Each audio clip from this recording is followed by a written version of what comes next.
پنزل سوا اتویشتم نمبر حدیث مبارک دے وعن ابی الدرداء رضی اللہ تعالی عنہ عن النبی صلی اللہ تعالی علیہ وسلم قال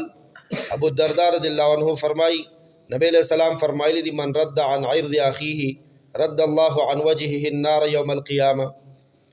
وہی کم مسلمان چې د خپل مسلمان رور د عزت دفاع کا کم مسلمان د بل مسلمان د عزت دفاع کا غیبت چې سړی زما مخکې کوي خو هغه غیر حاضر راته بې عزته کوي کنه او زه د هغه غیر حاضر په سر ور سره ټینګ شم بې عزته ته مې دا مخکې پرېږده خو زه ورته یم چپ خپله خبره کوه د هغه مه کوه خپله ته ستاسو خبره دا را سره او ما داسې وکړه د هغه د عزت دفاع مې وکړه عزت مې وله بچ کړو د بې عزتۍ نه نو د دې فضیلت وره نبی علیه السلام فرمایي رد الله عن وجهه النار یوم القیامة الله جل جلاله به د دې په بدل کې د قیامت په ورځ باندې د مخ نه د جهنم اور لري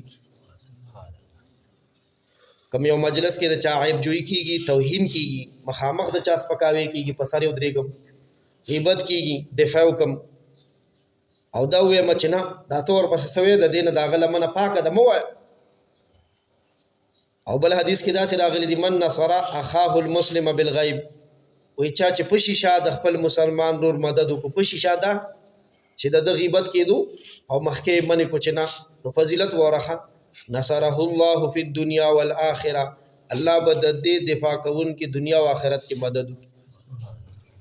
د الله د مدد د ځان سره مرګري کولو اسانه لار دا ده چې کله زما په مخ کې څوک د چا څه بیانې سپکه بیانې چې زه هغه څه کوم منې کوم یو بل روایت کې دا مضمون دا سره راغلی دی من ذب عن عرض اخیه بالغیب کان حقا علی الله ان یعتقه من النار چې کوم کس د مسلمان د بې عزتۍ نه خلق منې که کوم کس د مسلمان د بې عزتۍ نه خلق منې که وی گویا خدای تعالی باندې د دې خبرې حق شو چې الله تعالی به د جهنم د هور نه آزادوي څومره لویه ګټه او فضیلت دی یو بل روایت کې دا مضمون دا سره راغلی دی من حما عرض اخیه فی الدنیا چا چې د یو ورور عزت دنیا کې بچ کو چا چې د یو ورور عزت دنیا کې بچ کو د بې عزتۍ نه بچ کو بعث الله عز وجل ملکا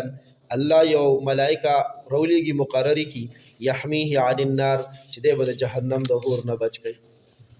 د دپاره د جهنم نه د بچ کولو دپاره الله پاک یو خاص ملائکه مقرره کی چې شابه دا بنده نه دی چې دا د یو کس د بې عزتۍ نه بچ کو دی اوس د دې په بدل کې ته د جهنم د هور نه بچ که شه الله پاک دې موږ د جهنم د هور نه بچ کی امام غزالی رحمت الله علیه ویلی دی الساکت شریک المغتاب احیاء العلوم نومي کتاب کې ویلی وی کم کس چې د غیبت اورېدو په وخت کې چپ کېناست او غوږ یې ونیو وی د دم داسې ګناه شو څنګه چې دا غیبت کوونکی وشو اصل خدا چې غیبت کوونکی منع کړی وي د منع کولو همت نه کو بیا دله پکار دا چې د مجلس نه پاسېدلی وي چې په دې کبیره ګناه کې شریک شوی نه وي چې شریک شو برابر ګناهګار دی الله جل جلاله دې موږ خپل لوی فضل سره بچ کړي دې نه زمونږ مجلسونه خالی نه دي ښه پام ورته وکړو او کوشش وکړو په دې عمل وکړو څومره لوی ګټه جهنم نه ازادېدل دي د خدای مدد دنیا او آخرت کې شاملېدل دي